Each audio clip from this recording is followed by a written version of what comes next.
Welcome to our channel. If you need to remove media files from WhatsApp storage, follow these step-by-step instructions to free up space on your device. Step 1. Open WhatsApp on your smartphone and tap the three dots in the top right corner for Android, or go to Settings for iPhone.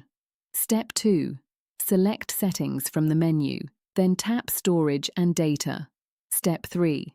Tap Manage Storage to see a detailed breakdown of which chats are using the most space. Step 4.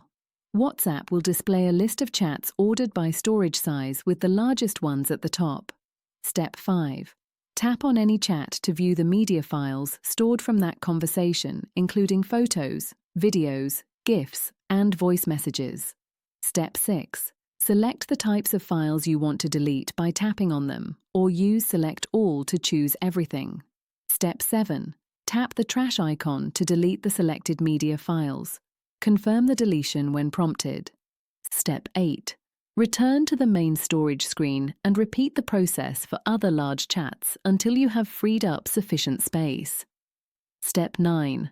Consider adjusting your media auto-download settings to prevent future storage issues. Don't forget to like this video and subscribe to our channel.